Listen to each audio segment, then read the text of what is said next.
Agora a gente vai girar a chave, porque a gente vai falar de sustentabilidade. Você que está acompanhando o programa, já ouviu falar em ESG? Pois bem, é uma prática que tem mudado, gente, fazendo revolução nas empresas e nas formas também de trabalho. E para falar do assunto, temos aqui conosco a palestrante e mestre em desenvolvimento e gestão social, Leana Matei. Tá? Quero já dar as boas-vindas. Leana, muito obrigado por ter aceitado o nosso convite. Eu já quero começar aqui a nossa conversa de maneira bem prática, perguntando para você de que maneira o pequeno empreendedor pode atuar com enfoque em sustentabilidade e impacto social. Seja muito bem-vinda, viu, mais uma vez. Obrigada. Para mim é um prazer estar aqui conversando com vocês. É uma grande oportunidade de participar do programa Universo. Bom, essa pergunta não tem receita de bolo, né, Alex? A gente costuma dizer que se a gente lê em algum lugar, olha, 3 dicas práticas de como tornar a sua empresa sustentável, desconfie. Costumo dizer que só é fácil mesmo o miojo, que fica pronto em 5 minutos, porém, acho que não seja tão saudável. Mas existem caminhos possíveis de como tornar os nossos negócios mais sustentáveis, mesmo não sendo as grandes corporações. Existe aí um grande equívoco, né, geral, de que a sustentabilidade, ou o termo ESG, que a gente pode explicar mais ou menos daqui a pouquinho o que é mesmo, é só para as grandes empresas. Mas, na verdade, mesmo as pequenas empresas, os pequenos empreendedores, podem sim fazer melhores escolhas todos os dias, independente do setor, do porte, mas sempre dá para a gente tentar incorporar alguma melhor prática, seja na área social, na área ambiental, na área de governança, para deixar o nosso negócio um pouco melhor para o mundo e para as pessoas. É exatamente importante você falar isso, Helena, porque às vezes a gente vê, né, as empresas todas adotando essas técnicas e acha que para fazer essa transformação o custo é alto, que você precisa investir muito e não é. Né? Às vezes é como você falou, não existe uma receita de bolo. Até a forma de você se comportar sem ter que gastar R$ 1 ali, só a maneira de você, se eu estiver errado, por favor, você me corrija. Tá? Mas eu acho que a maneira como você olha o seu negócio e como você olha a sociedade, o ambiente em volta, eu acho que a preocupação é o primeiro grande passo. Sim. Não é por aí? Eu acredito que através da consciência que a gente toma decisões. Como que a gente vai tomar melhores decisões sem o conhecimento?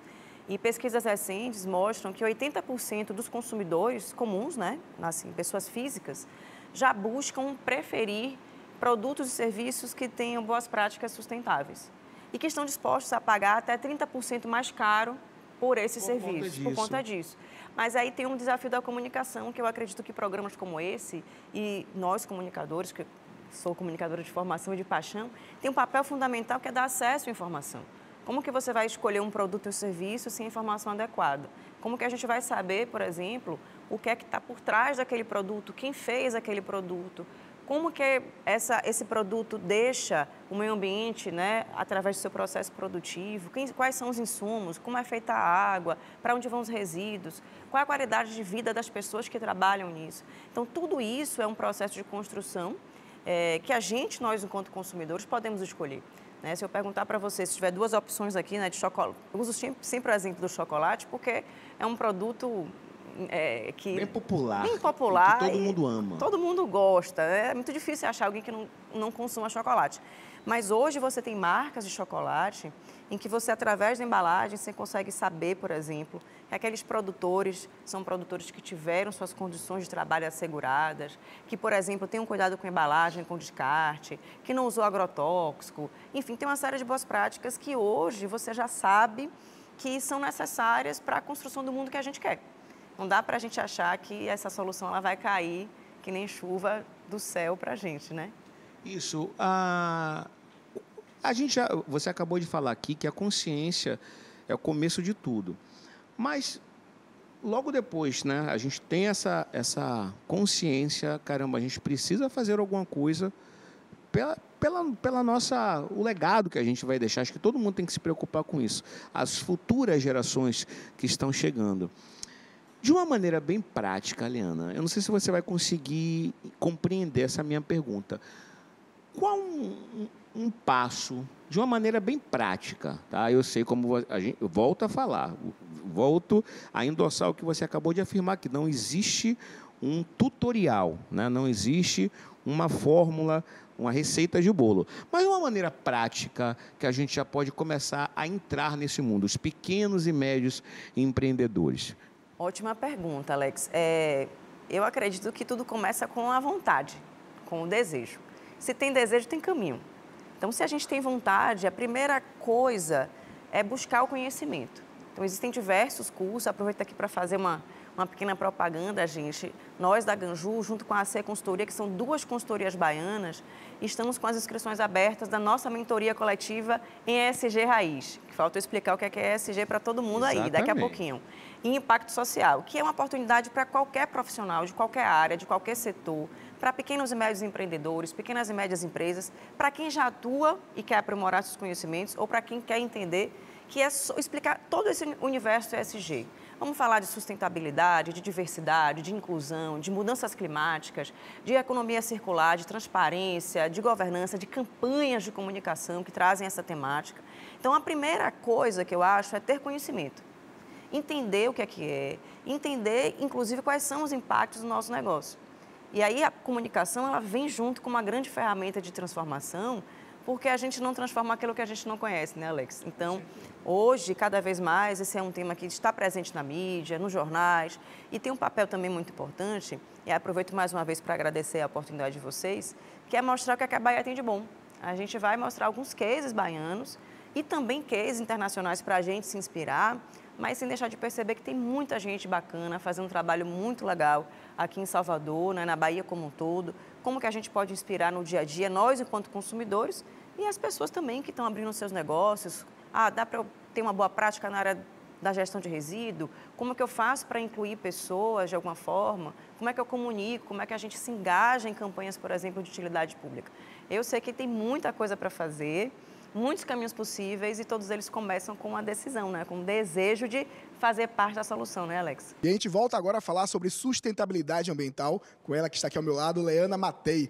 Leana, assim, no primeiro bate-papo com o Alex, a gente tocou num assunto que eu quero abordar de novo, né? Tentar aprofundar um pouquinho sobre essa sigla, né? Que a gente, quando está com os especialistas, a gente ouve falar muito, hoje principalmente no mercado, nas grandes empresas. ESG. O que é que ela significa? O que é que ela impõe? Né? Foi quando que ela surgiu? Ótimo. Sempre começar do começo, né? Isso. Importante. Então, de acordo com a pesquisa do Google do ano passado, eles informaram que essa sigla, a busca por essa sigla no buscador do Google cresceu mais de 10 vezes. Isso significa dizer que as pessoas estão cada vez mais precisando, querendo entender o que é que isso significa. Mas essa mesma pesquisa concluiu que apenas 1 em cada 5 brasileiros diziam saber o que é. Ou seja, existe uma curiosidade, mas as pessoas ainda não sabem na prática como que essa sigla acontece na nossa vida. Né? Uma coisa é a teoria, outra coisa é a prática. Então, vamos lá. O que é que significa essa sigla? Essa sigla ela vem do inglês, que é Environmental, Social and Governance, então ESG.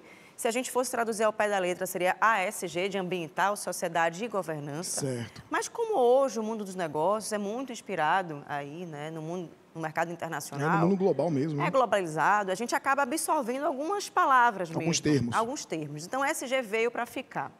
E ESG, na prática, o que é que significa? É a busca por um modelo de gestão, de produção, um modelo de negócio que busca equilibrar os aspectos ambientais, sociais e de governança. Então, o que é que isso quer dizer quando a gente está falando aí desse conceito no nosso dia a dia? Primeiro, de que as empresas, ainda que busquem lucro, não é um lucro a qualquer custo. Esse lucro ele precisa ser qualificado. Ou seja, qual é o impacto ambiental, qual é o impacto social desse lucro, quais são as pessoas envolvidas no processo, quais são os passivos ambientais que esse produto ou esse serviço deixa. E essa sigla, ela nasceu no ano de 2015, num evento da ONU que se chamava Who Cares Wins, ou seja, ganha quem se importa, que na verdade foi uma busca, na verdade uma convocação para que o setor privado e as empresas também se engajassem nessa luta. A gente sabe que não faltam desafios socioambientais a serem vencidos. Inclusive, tem uma agenda, não sei se vocês conhecem, mas é importante ficar atento, que se chama Agenda 2030, que é uma agenda integrada com 17 Objetivos do Desenvolvimento Sustentável, que a gente chama de ODS, que tem tudo a ver com as políticas públicas, e a gente vivencia isso na prática mesmo sem saber. Hoje a gente está vendo aí, eu estava vendo as imagens antes de começar a nossa entrevista sobre o verão em Salvador, que a gente já tem aí alguns sinais de que vai ser um verão quente. Então, isso tem a ver com mudança climática, com aquecimento global. O que é que nós podemos fazer? Nós vivemos em Salvador, numa cidade litorânea. Para amenizar, né, essa situação. Para amenizar e também para buscar mitigar e nos adaptar a esses fenômenos. A gente vive numa cidade litorânea, que a gente ama a praia, mas será que nós nos comportamos da forma correta? Da forma correta para preservar aquilo que nós amamos, aquilo que a gente quer que permaneça. Imagine, a gente não vai numa praia que está suja. Então, quais são os hábitos que nós, consumidores, podemos adotar? Quais são as práticas que as empresas que, de alguma forma, atuam em Salvador, no trade turístico, nas praias, dos bares, dos restaurantes, o sistema de transporte, também pode adotar para serem mais sustentáveis? Ou seja, para trazer esse conceito ESG para perto da gente, sem muita teoria, né, sem muito blá, blá, blá, mas mostrando que é possível, sim, a gente tentar conciliar. Então, esse termo ESG ainda é um grande amigo desconhecido da maioria, mas espaços como esse, a própria educação ambiental nas escolas, cursos como a mentoria que a gente está abrindo, existem outros tantos, mas a gente tentar entender de que maneira nossa vida hoje, ela tem que buscar esse equilíbrio. É questão comportamental, principalmente, né? A gente percebe grandes indústrias da área farmacêutica, da área de cosméticos, da área de moda, né? Grandes marcas da área de moda, todas pensando muito nessa questão da sustentabilidade ambiental. Mas você, como um palestrante, quando você fala para um grande público, você aborda só a questão corporativa, ou você traz isso também para o cidadão comum, para o dia a dia, para ele se alertar em que pequenas atitudes no seu dia a dia, na sua residência, ele pode trazer esse benefício, né? Ter esse tipo de comportamento e alertar ali para o vizinho, já alerta para a família. A gente tem uma nova geração que está vindo aí, que se preocupa muito com isso, mas às vezes vem de uma criação que não se preocupa. Então, às vezes, não consegue também impor isso em casa, mas que sabe, né, futuramente, a gente consiga ter essa mudança comportamental. Você falou aí das praias, recentemente, aqui na TV Iratu mostrou, né, as praias do final de semana, tudo realmente muito cheio de lixo. Então, isso é cultural, que a gente precisa trabalhar aí na mente, ou do baiano, do soteropolitano, seja quem for, mas que a gente precisa entender que isso começa de casa. É uma questão realmente comportamental. É uma questão comportamental e cultural que precisa ser transformada.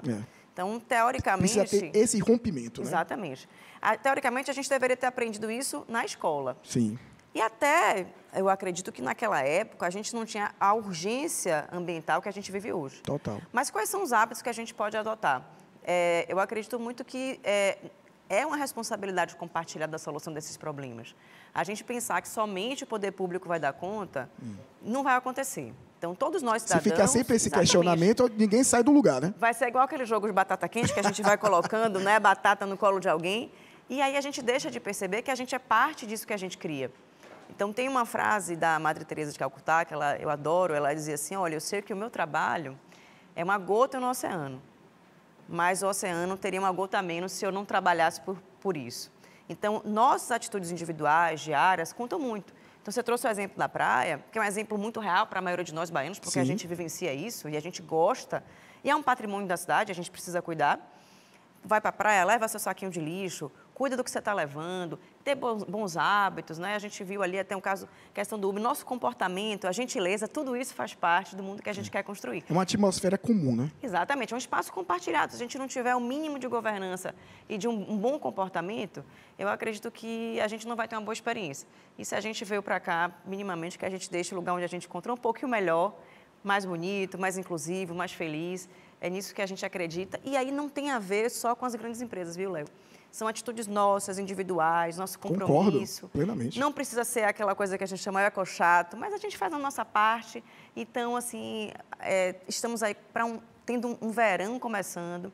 Várias festas, inclusive em Salvador, vi ali Alex trazendo aí já alguns ensaios, como a Timbalada. São espaços que muitos deles já fazem compensação de carbono, separação de lixo, já buscam ter uma relação muito positiva com a comunidade do entorno. Então, isso também é uma boa prática sustentável, né? Porque a gente mora onde a maioria das pessoas passa férias, mas as pessoas estão aqui o ano inteiro, elas precisam ser consideradas. Total. Então, a música, a arte, o verão, a comunicação, constrói um papel muito importante para a sustentabilidade acontecer. É pensar um pouco mais no todo, né, minha gente? Deixar só de olhar para o próprio umbigo, né? Com Questão certeza. comportamental também é isso. Pensar no global, no todo, em mim, em você, que a gente está em torno dessa situação. Bora agradecer aqui a minha querida Leane Matei. Muito obrigado pela sua presença, a sua disponibilidade de bater esse papo com a gente sobre sustentabilidade ambiental. Muito obrigado. Obrigada, Léo. Obrigada, Alex. Obrigada a todos os ouvintes aí. Antes de me despedir, queria deixar aqui nossas redes sociais, a Ganju Consultoria, o meu é Lea Matei. Lembrando que a gente está com a mentoria SG Raiz Impacto Social, com as inscrições abertas até o dia 25. Não deixe para a última hora, garanta essa oportunidade de aprender sobre esse tema e se conectar com o futuro do trabalho e contribuir para deixar aí o mundo mais do jeitinho que a gente quer e que a gente merece. Obrigada mais uma vez. Eu que agradeço. Mandar um abraço para o meu amigo aí, meu querido fotógrafo Rafa Matei, irmão, né, e grande fotógrafo da maior artista do Brasil, chamada Dona Ivete Sangalo, né? É verdade. Rafa, meu querido, um grande abraço para você.